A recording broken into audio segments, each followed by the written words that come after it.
The morning sun beat down on Fort Bragg's training grounds like a hammer on an anvil. Staff Sergeant Maya Torres stood at attention in formation, her boots planted firmly in the red Carolina dirt, her eyes fixed straight ahead. She'd been a soldier for 8 years. She'd earned every stripe on her sleeve. But as she stood among the rows of men preparing for the joint training exercise, she felt invisible. Worse than invisible. She felt like a target. "Make way, boys," someone muttered from behind her. "Wouldn't want the diversity hire to get hurt before the real work starts." Low laughter rippled through the ranks. Maya's jaw tightened, but she didn't move, didn't react. She'd learned long ago that responding only gave them power. The morning briefing hadn't even started yet, and already the whispers had begun. This wasn't her usual unit. Her usual unit knew what she could do. These men were from the 82nd Airborne, brought in for a 2-week joint combat training exercise. They didn't know her. They saw only what they wanted to see. A woman, 5'6", 130 pounds, standing among soldiers twice her size. They saw someone who didn't belong. Lieutenant Garrett stepped forward, clipboard in hand, his voice carrying across the formation. "Listen up. The next 14 days will test everything you think you know about combat readiness. This isn't basic training. This isn't a drill. You will be pushed to your absolute limits." Maya listened, her breathing steady. She'd done exercises like this before. Survival training, combat simulation, hostage rescue scenarios. She knew the rhythm of it, the brutality of it. But something felt different this time. "We've got special observers joining us," Garrett continued. "Command wants to evaluate unit cohesion under stress. That means every mistake gets noted. Every failure gets recorded. I suggest you bring your best." As Garrett spoke, Maya felt eyes on her. Sideways glances, smirks barely concealed. To her left stood Corporal Wade, a thick-necked man with arms like tree trunks. To her right was Sergeant First Class Hendricks, a career soldier with a face carved from stone and opinions just as hard. "Hey, Torres," Wade whispered, barely moving his lips. "You sure you're in the right formation? The admin building's that way." Another ripple of quiet laughter. Maya stared ahead, silent. "I'm serious," Wade continued, emboldened by the attention. "No shame in it.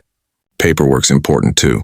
We need someone to keep the files organized while the real soldiers do the heavy lifting." Hendricks joined in, his voice a low rumble. "Maybe she's lost. Someone should escort her back to the motor pool. I heard they need help washing the trucks." The laughter grew louder now. Bolder. Still, Maya didn't move. Lieutenant Garrett's eyes swept the formation, and the chatter died instantly. "Something funny, Corporal Wade?" "No, sir," Wade snapped, voice flat. "Good. Because if I hear one more word out of formation, you'll be running laps until your legs fall off. Clear? Clear, sir." Garrett's gaze lingered on Maya for just a moment. She couldn't read his expression. Pity? Doubt? Indifference? Then he turned away, continuing the briefing as if nothing had happened. But something had happened. A line had been drawn. The first event was a 12-mile ruck march. Full gear. 60-pound packs, weapons, ammunition. The kind of march designed to break bodies and spirits in equal measure. They started at dawn, moving in formation through the pine forests surrounding the base. The air was thick with humidity, and within the first mile, sweat soaked through every uniform. Maya kept pace in the middle of the pack, her breathing controlled, her stride measured. Behind her, Wade and Hendricks muttered to each other. "She won't make it past mile 5, Wade said. "I give her 3, Hendricks replied. "Then she'll fall out. They always do." Maya heard every word. She was meant to. This wasn't accidental conversation. It was psychological warfare, the kind soldiers waged on each other when the real enemy wasn't in front of them. Mile 3 came and went. Mile 5. Mile 7. Maya's legs burned. Her shoulders ached under the weight of the pack. But she didn't slow down, didn't falter. She'd done marches longer than this, harder than this, in mountains, in deserts, in places these men had never seen and would never know about. At mile 9, one of the younger soldiers stumbled and fell out of formation, doubled over and vomiting on the side of the trail. A medic jogged up to check on him. Wade glanced at Maya, surprise flickering across his face. She kept walking. At mile 11, Hendricks's breathing had turned ragged. He was struggling now, his face flushed red, his steps uneven. But his pride wouldn't let him stop. Not while she was still moving. When they finally crossed the finish line at mile 12, Maya was still in formation, steady, upright. She dropped her pack with the others and stood at attention, waiting for the next command. Wade stared at her like she was some kind of puzzle he couldn't solve. Hendricks just looked angry. That night in the mess hall, Maya sat alone. It wasn't by choice. The tables around her filled up with soldiers, laughing and talking, reliving the day's march. But the seats at her table stayed empty. No one sat with the outsider. She ate her meal in silence, focusing on the food, the fuel her body needed.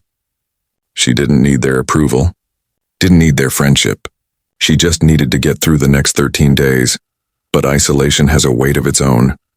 As she stood to clear her tray, Wade's voice boomed across the hall. "Hey, Torres!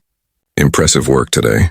Didn't think you had it in you," she turned. Wade sat surrounded by a dozen other soldiers, all eyes now on her. "Of course," Wade continued, grinning. "The real test starts tomorrow. Ruck March is just a warm-up. Tomorrow we get into combat drills, hand-to-hand. Live fire exercises. The stuff that separates the soldiers from the... Well, you know." The implication hung in the air like smoke. Maya met his gaze. "I'll be ready." "I'm sure you will," Wade said, his smile widening. "But just in case, maybe you should sit the next one out. Wouldn't want you getting hurt. Command might not like it if their special project ends up in the infirmary." The table erupted in laughter. Special project. Diversity hire. Token. All the words they didn't say out loud, wrapped up in a smile. Maya turned and walked out of the mess hall without another word. The night air hit her face, cool and clean. She walked toward the barracks, her mind already preparing for tomorrow. They wanted her to break. They wanted her to quit. They wanted to prove she didn't belong. But what they didn't know, what they couldn't possibly know, was that Maya Torres had already been broken once, years ago, in a place far from here, and she'd put herself back together stronger than before. These men thought they were testing her. They had no idea who they were dealing with. The next morning came fast and cold. Maya woke before reveille, her body clock tuned to years of pre-dawn missions. She dressed in the dark, laced her boots tight, and made her way to the training grounds while most of the base still slept. The obstacle course loomed ahead like a metal skeleton against the purple sky. Rope climbs, wall traverses, cargo nets, monkey bars, a mud pit that stretched 50 yards.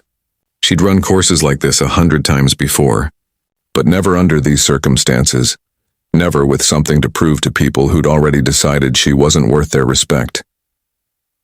By the time the rest of the unit arrived, Maya had already walked the course once, memorizing every transition, every potential failure point.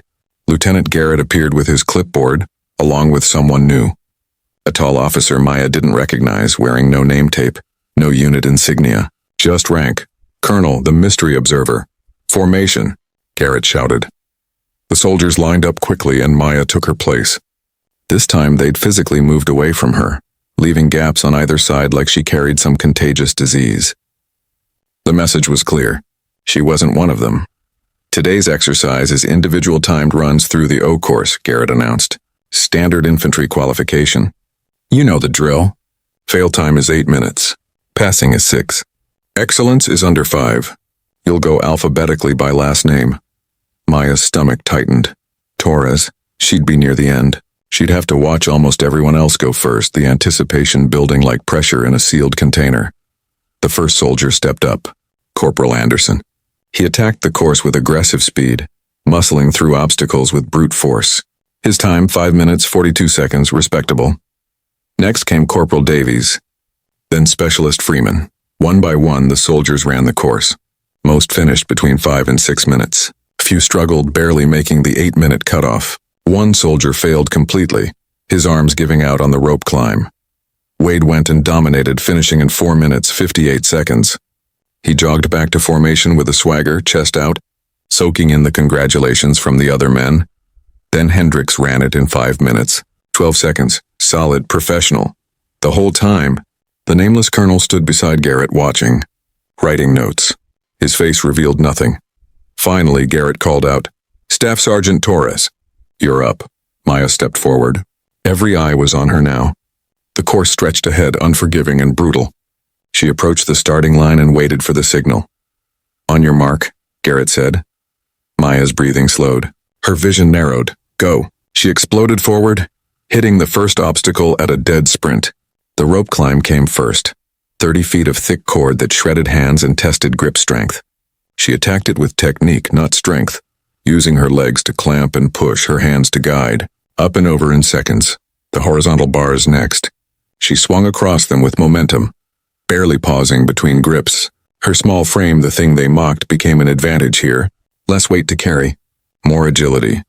The wall traverse required balance and core strength. She moved across it like water, smooth and quick.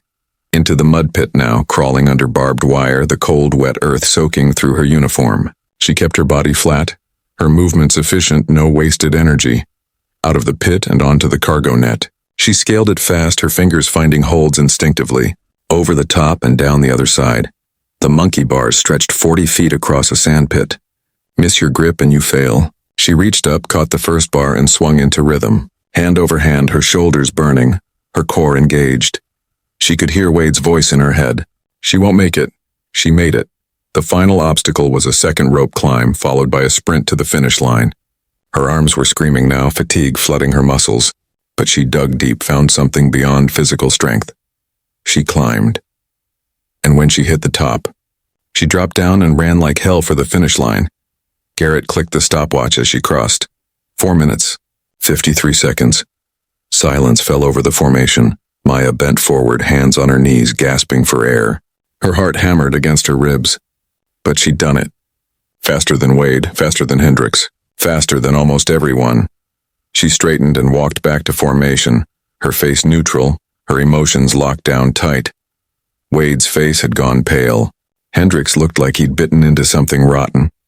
The nameless colonel wrote something on his notepad, then glanced at Maya with an expression she couldn't quite read.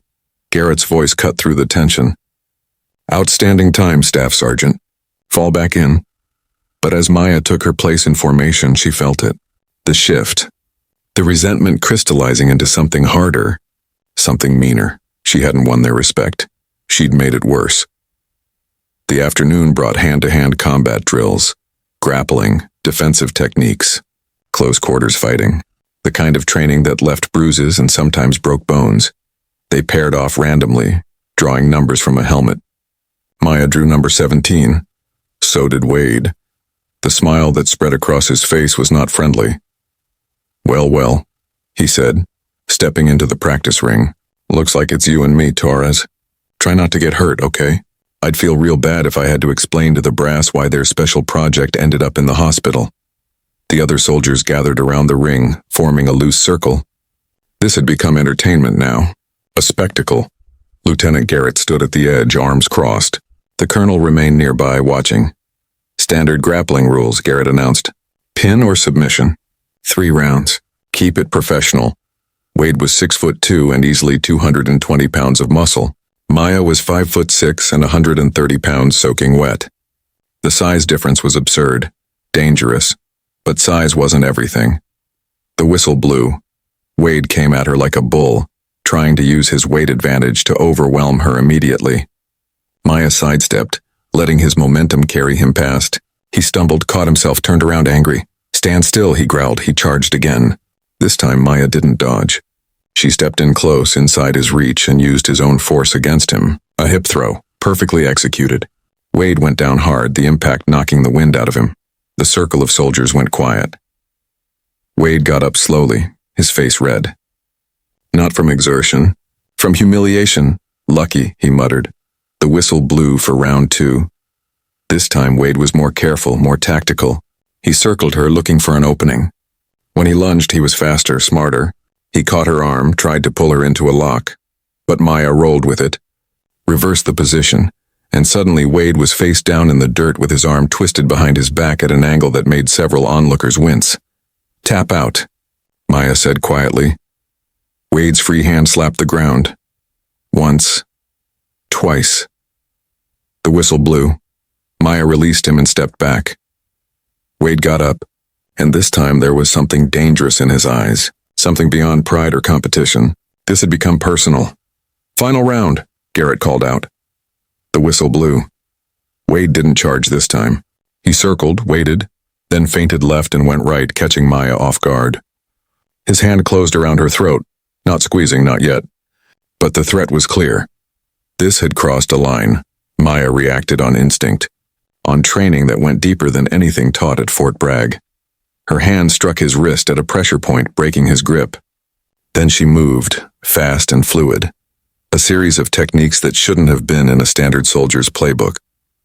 Wade ended up on his back, staring at the sky, Maya's forearm across his throat in a perfect blood choke. Tap, she said. But Wade didn't tap. His pride wouldn't let him. His face started turning purple. Tap out, Corporal, Garrett shouted. Finally, Wade's hand slapped the ground. Maya released him immediately and stood up. Wade lay there for a moment, gasping, before rolling onto his side and coughing. When he finally got to his feet, he didn't look at her. Didn't say a word. Just walked out of the circle, past the other soldiers, toward the barracks. The crowd dispersed quietly, an uncomfortable energy hanging in the air. Maya stood alone in the ring, her hands still shaking from the adrenaline. She'd won, but it felt like losing. She could see it in their faces now. Not respect, not admiration, fear, and resentment. She'd humiliated one of their own, and soldiers have long memories. That night, Maya couldn't sleep. She lay in her bunk in the female barracks, staring at the ceiling, replaying the day, the obstacle course, the fight, the looks on their faces. She'd proven herself physically, done everything they said she couldn't do, but none of it mattered. They would never accept her, never see her as equal, because this wasn't about capability. It was about something deeper, something uglier. A soft knock came at her door. Maya sat up. Come in. The door opened and Lieutenant Garrett stepped inside. He looked uncomfortable, like a man about to deliver bad news. Staff Sergeant Torres, he said formally. We need to talk. Maya's stomach dropped. Sir, Garrett closed the door behind him. There's been complaints about today's training. Some of the men feel that you were overly aggressive during the combat drills, that you used excessive force against Corporal Wade. Maya stared at him in disbelief. I followed standard protocol. He wouldn't tap out. I had no choice but to— I know, Garrett interrupted. I was there. I saw what happened. But perception matters, Torres. And right now, the perception is that you're trying too hard, making the other soldiers look bad. Making them look bad? Maya's voice rose despite herself. I'm just trying to do my job. I understand that. But you need to understand something too. Garrett's expression softened slightly. This exercise isn't just about individual performance. It's about unit cohesion, team building. And right now you're creating division. The words hit like a slap, so what are you saying? Maya asked quietly. That I should fail on purpose? Hold back so they feel better about themselves? I'm saying maybe you should consider whether this fight is worth it. Silence filled the small room. Finally, Maya spoke, her voice steady despite the anger burning in her chest. Permission to speak freely, sir? Garrett nodded. I've been holding back my whole career, making myself smaller, quieter, less threatening, and it's never enough. It will never be enough for men like Wade and Hendricks. So no, sir. With respect, I won't throw this exercise just to make them comfortable. Garrett studied her for a long moment. Then he sighed. I figured you'd say that, just— Watch your back, Torres. Not everyone here wants to see you succeed. He left, closing the door softly behind him.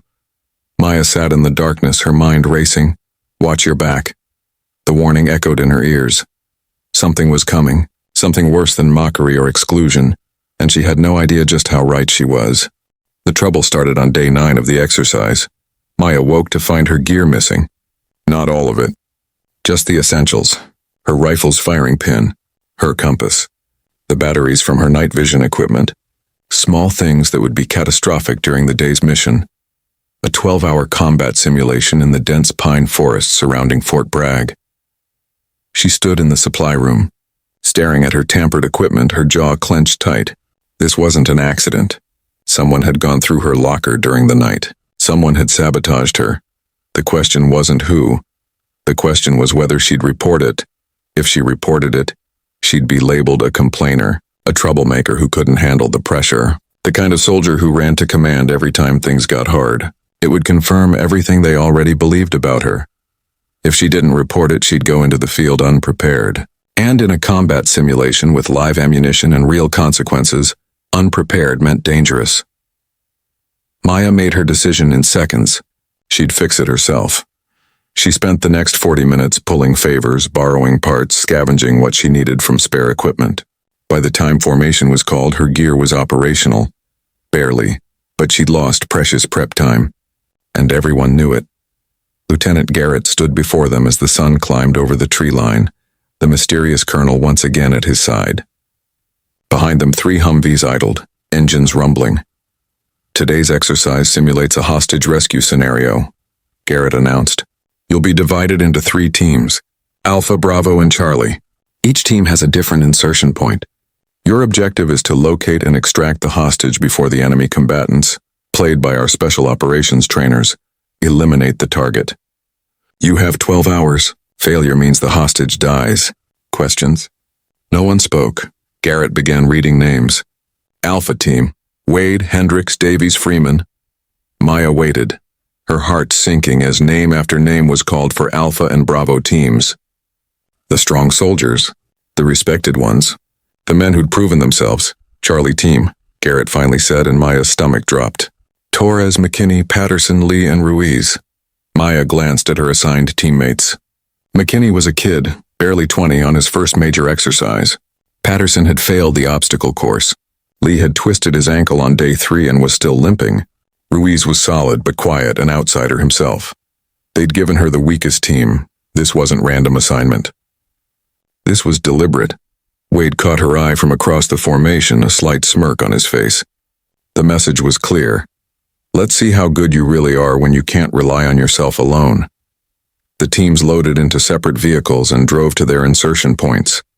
Charlie team's drop zone was the farthest out, 6 miles from the target location, through the densest part of the forest. With the most difficult terrain, of course it was. As the Humvee bounced along the dirt road, Maya studied the map, memorizing topography, calculating routes. McKinney sat across from her, his leg bouncing nervously. Patterson stared out the window. Lee kept adjusting his ankle wrap. Only Ruiz seemed calm, checking his weapon with practiced efficiency. All right, Maya said as they neared the drop point. Here's what we're going to do. We move fast and quiet. Single file. I'll take point. Ruiz, your rear security. McKinney, you're on comms. Patterson and Lee, middle of the formation. We maintain visual contact at all times. Nobody goes off alone. Nobody takes unnecessary risks. Our job is to reach the target location, assess the situation, and extract the hostage. Clear? 4 heads nodded. One more thing, Maya added, her voice firm. I know this isn't the team you wanted. I know some of you are hurt or inexperienced, but we're what we've got. So we're going to trust each other, watch each other's backs, and complete this mission. Understood? Understood, Staff Sergeant, they replied in unison. The Humvee stopped. The back door opened to reveal dense forest shadows and green stretching endlessly. You have 12 hours, the driver said. Radio checks every 2 hours. Good luck. Charlie team stepped out into the wilderness and the hunt began. The first 3 miles were brutal. The terrain was unforgiving. Steep hills, thick underbrush, hidden ravines that appeared without warning. Lee struggled with his injured ankle, trying not to slow them down but clearly in pain. Patterson was out of breath within the first hour, but they kept moving. Maya navigated using her borrowed compass and the map, adjusting their route to avoid the most difficult obstacles while still maintaining a direct path to the target. Behind her, she could hear McKinney's labored breathing, Patterson's occasional stumble. They were slow. Too slow. Alpha and Bravo teams had easier routes and stronger soldiers. They were probably miles ahead by now, closing in on the target location while Charlie team trudged through the forest like wounded animals. 2 hours in, Maya called for a radio check. Charlie team to base, checking in. Position approximately 3 miles from drop zone, en route to target. The radio crackled. Copy, Charlie team. Alpha and Bravo teams are ahead of schedule. Pick up the pace. Maya released the transmit button, frustration building in her chest. Pick up the pace. Easy to say when your team wasn't fighting against sabotaged equipment and deliberate handicapping. 5-minute break, she announced. Hydrate. Check your gear. As the team rested, Ruiz approached her quietly. He was in his mid-30s, a calm presence with weathered eyes that had seen things. They set us up to fail, he said simply. Maya glanced at him. I know. So what are we going to do about it? She looked at her team. McKinney drinking water with shaking hands, Patterson leaning against a tree, exhausted, Lee rewrapping his ankle with gritted teeth. These weren't the soldiers anyone wanted. They were the leftovers. The liabilities, but they were hers. We're going to win anyway, Maya said. Ruiz smiled slightly. How? Maya pulled out the map and pointed to a section of terrain between their current position and the target. Alpha and Bravo are taking the standard routes. Here and here, predictable, safe, but there's another way. Through Dawson's Ravine. Ruiz's eyes widened. That ravine is a death trap. Steep walls, unstable ground, no cover if we get caught in there. It's also 3 miles shorter, and nobody expects anyone to be stupid enough to try it. Because it's suicide. Or it's brilliant. Maya met his gaze. We can't outmuscle them. We can't outrun them, but we can outthink them. We go through the ravine, we get to the target location before Alpha and Bravo even know what happened. Ruiz considered this, then slowly nodded. The kid's not going to like it. The kid doesn't have to like it. He just has to trust me. Do you trust yourself? Maya folded the map. I guess we're about to find out. Dawson's Ravine cut through the forest like a scar, a narrow gorge with walls that rose 30 feet on either side. The ground at the bottom was loose rock and mud, treacherous footing that could turn an ankle or worse. Maya stood at the edge, looking down into the shadowed depths.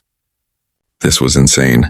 If they got caught down there during the simulation, they'd be sitting ducks. If someone got injured, extraction would be nearly impossible, but it was also the only way Charlie team had a chance. Listen up, Maya addressed her team. This is going to be hard. Harder than anything we've done so far. But it gets us to the target 3 hours faster than the standard route. 3 hours means we get there first. We get the win. McKinney peered down into the ravine, his face pale. Staff Sergeant, I don't think I can... Yes, you can, Maya interrupted, her voice firm but not unkind.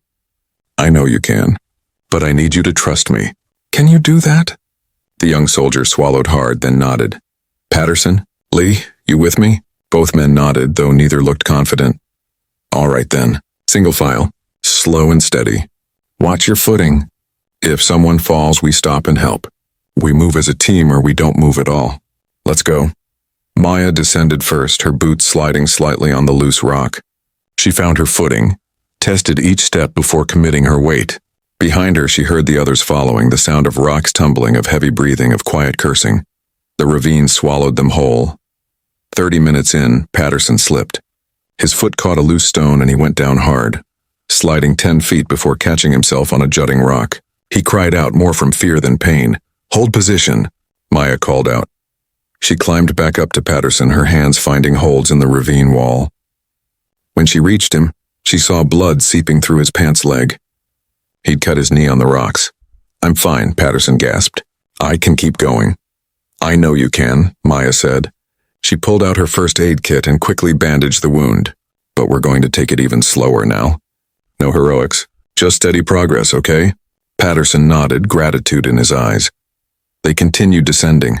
The ravine seemed endless, a claustrophobic channel of rock and shadow. Time lost meaning down there. Minutes felt like hours. Every step was a negotiation between progress and safety. Then Lee's voice called out from behind. I hear engines. Everyone froze. Maya listened. There it was, the distant rumble of vehicles. Multiple vehicles, moving fast on the road above the ravine. Alpha and Bravo teams racing toward the target on the standard route. Keep moving, Maya ordered. We're still ahead. We just have to reach the exit point before they do. The team pushed harder now, fatigue and caution battling against the need for speed. The ravine began to shallow out, the walls dropping lower, the path widening. And then they were out. They emerged from the ravine into a clearing, the target location visible through the trees just a quarter-mile ahead. A small structure meant to represent a hostile compound. Somewhere inside, the hostage waited. Maya checked her watch. They'd made it through the ravine in just under 90 minutes, but the sound of engines was getting closer. Double time, Maya commanded. Move, move, move. Charlie team ran. They reached the tree line surrounding the target compound just as Alpha team's vehicles came into view on the opposite side. Through her scope, Maya could see Wade jumping out, rallying his team, preparing for the assault. He hadn't seen Charlie team yet. Ruiz, set up overwatch on that ridge. McKinney, you're still on comms. Patterson, Lee, you're with me. We're going in quiet. No shots unless necessary. Find the hostage, extract and exfil before Alpha even knows we're here. The team moved into position. Maya approached the compound from the blind side, using hand signals to direct Patterson and Lee. The building was guarded by role players in enemy uniforms, special operations trainers armed with simulation rounds that hurt like hell but weren't lethal. She counted 3 guards, 2 at the front, 1 roaming the perimeter. This required precision. Maya waited until the roaming guard passed, then moved like a shadow, closing the distance in seconds. A quick chokehold and the guard went down quietly. Dead, according to the exercise rules. Patterson and Lee took out the other 2 guards simultaneously. Perfectly coordinated, they breached the building. Inside, a single room with a figure tied to a chair, head covered with a hood. The hostage, Maya cut the zip ties and pulled off the hood and froze because the face staring back at her wasn't a random soldier playing a role. It was the nameless colonel who'd been observing the entire exercise. He smiled slightly. Took you long enough, Ghost. Maya's blood turned to ice. Ghost. That name. That code name. No one here was supposed to know that name. Outside, she heard Wade's voice shouting orders. Alpha Team was beginning their assault on the compound, unaware that Charlie Team had already extracted the hostage. The colonel stood, brushing off his uniform. I think it's time we had a conversation, Staff Sergeant Torres. Or should I say Operation Ghost? Maya's mind raced. Her heart hammered. Everything she'd worked for, everything she'd sacrificed to keep buried, to keep hidden, it was all about to come to light, and there was nowhere left to run. The world seemed to stop. Maya stood in that small room, her hand still gripping the knife she'd used to cut the colonel's restraints, her mind spinning through possibilities and consequences at lightning speed. Ghost. That was a name from another life. A classified life. A life that wasn't supposed to exist in the official record. Outside, the sounds of Alpha Team's assault grew louder. Simulated gunfire, shouting. Wade's voice barking commands as his team stormed the compound, unaware they were already too late. The colonel, whose uniform still bore no name tape, straightened his jacket and spoke quietly. Relax, Staff Sergeant. Your secret's safe. But we need to move. Continue the exercise as planned. Extract me to your exfil point. We'll talk after. Maya's training kicked in, overriding the shock. McKinney, this is Torres, package secured, moving to exfil point Bravo, 30 seconds. Copy that, Staff Sergeant. McKinney's voice crackled back. Patterson, Lee, we're going out the back. Fast and quiet. They moved as a unit, slipping out the rear exit just as Alpha Team breached the front. Maya caught a glimpse of Wade's face through the doorway. The moment of confusion when he realized the room was empty. The hostage already gone, Charlie Team melted into the forest. They covered the half-mile to the extraction point in under 5 minutes, adrenaline erasing exhaustion and pain. Ruiz was already there, providing overwatch from an elevated position. A helicopter sat waiting in a clearing, rotors already spinning. Go, go, go! Maya urged her team forward. They piled into the helicopter, McKinney, Patterson, Lee, Ruiz, and finally Maya and the colonel. The aircraft lifted off just as Alpha Team emerged from the tree line. Too late, too slow. Through the open door, Maya saw Wade staring up at them, his face twisted in disbelief and rage. Charlie Team had won. The helicopter ride back to base was surreal. Her team was celebrating. Quiet smiles, exhausted laughter, the relief of succeeding against impossible odds. But Maya couldn't join in. She sat next to the colonel, her mind racing with questions she couldn't ask in front of the others. When they landed, Lieutenant Garrett was waiting on the tarmac, clipboard in hand. Behind him stood a group of senior officers Maya didn't recognize. Charlie Team, report to debriefing room 3, Garrett announced. Everyone else, you're dismissed, until the final formation at 1800 hours. Maya's team dispersed, still riding the high of their victory. But as Maya moved to follow them, the colonel's hand touched her shoulder. Not you, Staff Sergeant. You're coming with me. The room he led her to was deep inside the base headquarters, behind locked doors and security checkpoints that required clearances Maya didn't even know existed at Fort Bragg. When the door finally closed behind them, they were alone. The colonel sat down and gestured for Maya to do the same. For a long moment, he simply studied her, with eyes that had seen too much and revealed too little. "Do you know who I am?" he asked finally. "No, sir." Colonel Marcus Reeves, Joint Special Operations Command. "I've been tracking your career for a long time, Ghost." There it was again. That name. Maya's throat felt tight. "Sir, I don't know what you're talking about. My name is Maya Torres. Staff Sergeant assigned to—" "I know exactly who you're assigned to," Reeves interrupted gently. "And I know exactly who you were before that. Sergeant Maya Torres, attached to the intelligence support activity. Codename, Ghost. 3 years deep cover in hostile territory, 17 successful intelligence operations, 4 enemy networks dismantled, and 1 mission that went sideways and almost got you killed." Maya's hands clenched in her lap. She hadn't spoken about that mission in 5 years, hadn't been allowed to. It was classified at levels that didn't officially exist. "Helmand Province," Reeves continued. "You were embedded with a local network, feeding intel back to JSOC. But someone compromised the operation. Your entire team was burned. You barely made it out alive." The memories came flooding back. The explosion, the firefight, the desperate escape through enemy territory, the months of recovery, the psychological evaluation that determined she was too damaged, too much of a liability to continue in deep cover operations. They'd reassigned her to regular duty, buried her service record under layers of classification, made her invisible again but in a different way. "You were a ghost in the field," Reeves said. "And they made you a ghost here too. Stripped your commendations, erased your achievements, sent you back into the regular army like you were just another soldier who'd never done anything exceptional." "Why are you telling me this?" Maya's voice came out hoarse. "Because I've been watching you struggle for the past 9 days. Watching men who've never done a fraction of what you've done treat you like you're worthless. Watching you hold back, keep quiet, try to make yourself smaller just to survive." Reeves leaned forward.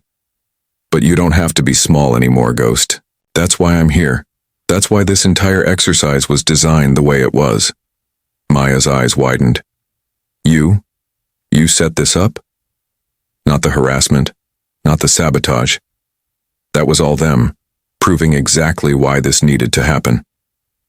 Reeves pulled out a folder and slid it across the table.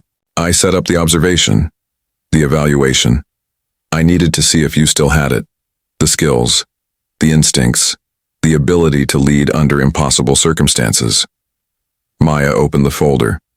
Inside were performance reports, tactical analyses, psychological evaluations, all from the past 9 days. "You passed every test we threw at you," Reeves said. "The ruck march, the obstacle course, the hand-to-hand combat. But those were just physical assessments. The real test was today. Leading a team of soldiers nobody wanted through terrain. Nobody would choose to complete a mission everyone expected you to fail. And," Maya asked, her heart pounding, "and you succeeded brilliantly. Not because you were stronger or faster, but because you were smarter, more adaptable, better trained." Reeves closed the folder. "The kind of soldier we desperately need." "Need for what?" Reeves stood and walked to the window, looking out over the base. "There's a new unit forming, highly classified. Multi-domain operations requiring soldiers with specialized skills and the ability to operate independently in hostile environments. We need people who can think, adapt, and lead. People who've already proven themselves in the worst conditions imaginable." He turned back to face her. "We need ghosts, Maya. Real ones. And I want you to join us." Maya sat in stunned silence. "You'll have to leave Fort Bragg," Reeves continued. "Leave regular army life behind. The assignment is classified. Dangerous. You won't get recognition. Won't get medals you can show your family. It's a ghost's life." "Just like before," Maya said quietly. "Not exactly. Before you were alone. This time you'll have a team. People who know what you can do. People who will respect you for it. Maya thought about the past 9 days. The isolation, the mockery, the constant battle to prove herself to people who'd already decided she wasn't worth their time. Then she thought about Charlie Team, the way they'd trusted her in the ravine, the way they'd moved together during the rescue, the looks on their faces when they'd succeeded. What about them? Maya asked. Wade, Hendricks, all the others. What happens when they find out the truth? Reeves smiled. That's the best part. They're going to find out right now, at the final formation, where everyone learns exactly who you are and what you've done. 1,800 hours came quickly. The entire training unit assembled on the parade grounds, nearly 200 soldiers standing in formation. Alpha, Bravo, and Charlie teams all present. Wade stood front and center with Alpha Team, his posture proud despite losing the exercise. Hendricks beside him. Charlie Team stood off to the side. McKinney, Patterson, Lee, and Ruiz, still looking slightly shocked that they'd actually won. Lieutenant Garrett called the formation to attention as Colonel Reeves approached the podium, his uniform now bearing full insignia and decorations. A combat veteran with 25 years of service and credentials that made even the most hardened soldiers stand a little straighter. At ease, Reeves commanded, his voice carrying across the grounds. The past 2 weeks have been an evaluation, not just of your physical capabilities, but of your character, your judgment, your ability to function as a team under adverse conditions. He paused, letting the words sink in. Some of you excelled. Some of you failed. But one soldier in particular caught my attention. A soldier who faced obstacles you can't even imagine. Who was undermined, sabotaged, and disrespected at every turn. And who still completed every task with excellence. Maya felt every eye turn toward her. Her stomach clenched. Staff Sergeant Maya Torres, Reeves continued. Step forward. Maya marched to the front, her boots crunching on the gravel, her heart hammering against her ribs. She stopped 3 paces from the podium and saluted. Reeves returned the salute, then turned to address the formation. Most of you don't know Staff Sergeant Torres. You see a woman. You see someone you think doesn't belong. You see what you want to see. His voice hardened. But what you don't see is the truth. He pulled out a document, classified stamps visible even from a distance. This soldier spent 3 years in deep cover operations in Afghanistan, operating alone behind enemy lines, gathering intelligence that prevented countless American casualties. She infiltrated enemy networks, survived capture and interrogation, completed missions that trained special forces operators couldn't accomplish. The silence across the parade ground was absolute. Wade's face had gone white. Her code name was Ghost, Reeves continued, and for 3 years she was one of the most valuable intelligence assets in the theater, until her operation was compromised and she barely escaped with her life. She received a Bronze Star with Valor, a Purple Heart, and commendations from JSOC and the intelligence community. He paused, letting the information sink in. All of it classified. All of it buried. She couldn't tell you what she'd done. Couldn't defend herself when you questioned her capabilities. She had to endure your mockery, your sabotage, your complete lack of respect. And she did it with more grace than most of you deserve. Reeves turned to Maya. But today we're making it official. The classification on certain portions of your service record is being lifted. Not all of it, but enough that the soldiers who serve alongside you will know exactly who they're dealing with. He pulled out a medal case and opened it. Staff Sergeant Maya Torres for exceptional performance during this training exercise, and in recognition of your prior service that can now be acknowledged, you are hereby awarded the Army Commendation Medal for Excellence in Leadership. He pinned the medal to her chest as the formation watched in stunned silence. Then Reeves did something unexpected. He stepped back and saluted her, a colonel, saluting a staff sergeant. It was a gesture of respect that spoke louder than any words. Maya returned the salute, tears burning behind her eyes, her throat tight with emotion. Ghost, Reeves said quietly, just loud enough for her to hear. Welcome back to the shadows. Then he turned to the formation one last time. Let this be a lesson to all of you. Never assume you know someone's worth based on appearance. Never assume you know what battles they've already fought. And never, ever underestimate a soldier who's proven themselves in places you'll never see, doing things you'll never know about. His gaze swept across the formation, landing on Wade and Hendricks. Dismissed. The formation dispersed slowly, soldiers murmuring to each other, processing what they'd just learned. Maya stood at attention until she was released, then turned to walk away.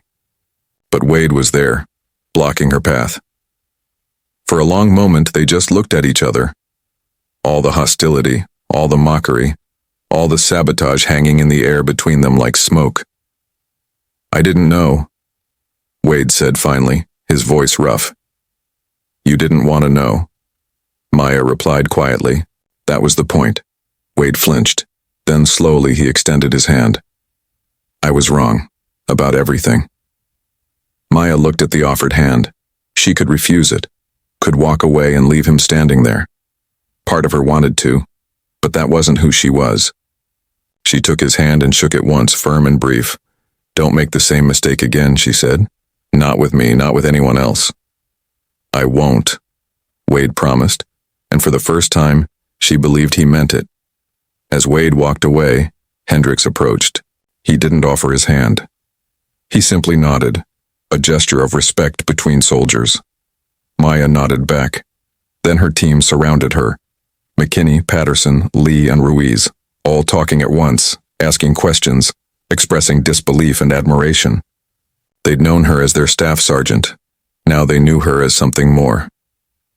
"You're leaving, aren't you?" Ruiz asked quietly, cutting through the noise. Maya met his eyes. "Yeah. New assignment. Can't talk about it." "Of course you can't." Ruiz smiled. "Ghost." The others laughed, and for the first time in 2 weeks, Maya laughed with them. Real laughter, free and unguarded. Later that evening, as the sun set over Fort Bragg, Maya stood alone outside the headquarters building, waiting for Colonel Reeves. He emerged carrying a briefcase, his expression unreadable. "Second thoughts?" he asked. "No, sir," Maya replied. "Just saying goodbye." "To what?" "To hiding. To making myself small. To being ashamed of what I can do." Reeves nodded approvingly. "Good. Because where we're going, we need you at full strength. No holding back, no apologies." "When do we leave?" "Tomorrow morning, 0600. Pack light. We've got everything you need at the new facility." Maya took a deep breath, feeling something shift inside her. Fear, yes. But also excitement. Purpose. The sense of finally being where she belonged. "One question, sir," she said. "Why me? Why now? There are dozens of former intelligence operators you could recruit." Reeves smiled. "Because you're the only one who passed the test. The real test. You could have given up. Could have quit when they made it impossible. Could have reported the sabotage or demanded reassignment. But you didn't. You adapted. You led. You won." He put a hand on her shoulder. "That's what makes you exceptional, Maya. Not your skills, not your training, your refusal to let anyone else define your worth." He stepped back and saluted her one more time. "See you at 0600, Ghost." As he walked away, Maya stood in the gathering darkness, looking out over the base that had tested her, broken her, and ultimately forced her to reclaim herself. Tomorrow she would leave it behind. Tomorrow she would step back into the shadows. But tonight, for the first time in 5 years, Staff Sergeant Maya Torres stood in the light, and she was done apologizing for shining. Epilogues, X months later, in a classified location, a team of elite operators prepared for deployment. They moved with precision and confidence, each one a specialist, each one carrying secrets the world would never know. At the head of the team stood a woman, her face calm, her presence commanding. "Ghost, we're ready," one of her operators reported. Maya Torres, now operating under her codename once again, checked her weapon one last time and looked at her team. These were soldiers who knew exactly who she was and what she could do. Soldiers who respected her without reservation. "Then let's move out," she said. And like ghosts in the night, They vanished into the darkness, on a mission the world would never hear about. To save lives that would never know they'd been saved. By a soldier who'd learned that true strength isn't about making others comfortable. It's about being exactly who you are no matter who's watching.